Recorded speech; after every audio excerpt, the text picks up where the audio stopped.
Hey Nick, sorry for not getting back to you. I haven't listened to all your messages yet, or any of them, but I'm assuming that the last couple are you telling me there's nothing to do for the show because you felt so bad asking me to do anything that you went and did it yourself. Like usual.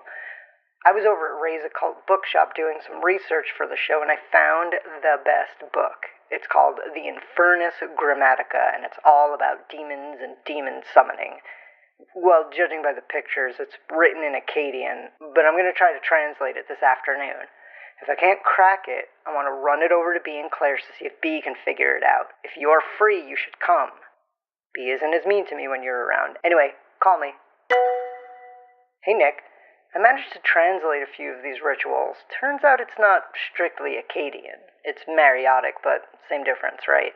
Once I figured out which was the logogram for penis and which was the one for cow, the translation was super easy. I'm going to finish this up and then pop over for a weekly writing session. I just noticed something. Didn't B tell us one of her titles was The Pestilent? Seems like a lot of references to that title in here. Maybe a coincidence, but let's ask her. Actually, could you ask her? She blocked me for spamming her about advice for the occult. Okay, talk soon. Nick, I'm going to be late for our session. I have to go to the post office. And also, one of those rituals looked pretty easy, and I still had a half quart of cow's blood in the fridge, so I gave it a try. A portal opened up, and this huge dude wreathed in flames, and Malice stepped out screaming about how he'd been trapped for millennia by the pestilent.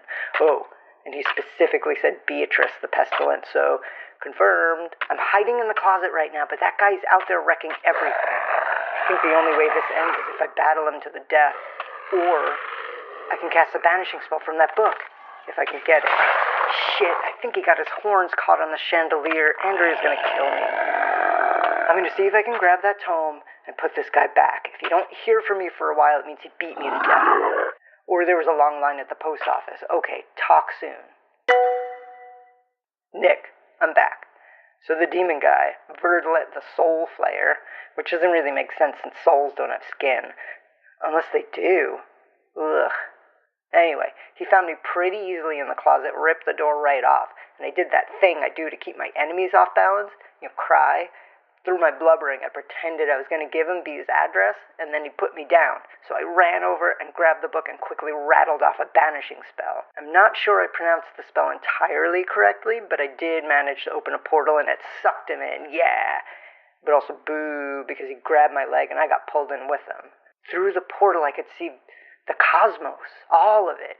The planets danced sunwise while purple nebula formed sweeping clouds and then burst into a spangled lattice of stardust. Shining, shimmering, splendid. Wait, that's too Disney. It was actually terrifyingly vast. Verdelet had a death grip on my ankle and he was shouting curses over the skirling demoniac winds. Beyond him was a black nebula, a midnight galaxy, churning and hungry, and he was dragging me into its endless maw. I scrambled for something to hang on to and managed to grab hold of a planet. They were only really the size of a baseball. So I snatched one. Venus, maybe? My very eager mother... No, it was Neptune, and smashed him with it until he let go. I guess he fell into that void, but I wasn't going to turn around and look. I was too busy climbing the planets to get back to the portal, and when I got to the top, there were a couple portals to choose from, and I kind of just picked one at random, and now I'm back. I lost the book, though. Sucks. You would have really liked it. Alright, anyway, I gotta clean up the apartment before Andrea gets home. Do you know how to get cosmic scoring out of a coffee table? Nick, what the shit? I was looking up the podcast in iTunes to see if we were still on the top of the true horror charts, and apparently someone's gone in and labeled it fiction? I bet it was that Cecil Palmer. I swear, that sleepy desert town has a vendetta against us. Last night, I saw a van parked outside my apartment labeled, "We are not the mayor's secret police. Look away." I'm coming over. We gotta figure this out. Oh, I'm gonna stop at Queequeg's. If you want a coffee, text me. Okay, has everything gone crazy, or am I crazy? Queequeg looks exactly the same, but is a new name and a logo with a mermaid spread in it. I know, it looks exactly the same, but I know I'm supposed to come over, but that whole demon thing has got me real shaken up. So I went to find B and Claire, but I can't find their apartment. Or their neighborhood. Slope Hill is just gone. It used to be right between Kingsbrook and Park Heights. I found some place called Park Slope, though, so I'm just gonna wander around until I see something I recognize. Disappointed. Hey, Nick, I'm heading over now. I posted those end credit rewrites and scheduled the next few eps and libs in, so I'm gonna head over now. I'll stop at Starbucks, and I'll just grab your usual. Excuse me? Yeah. Hold on, Nick, 1 second. What? Are you Nick. Tim Mucci? Nick, it's me. Nick!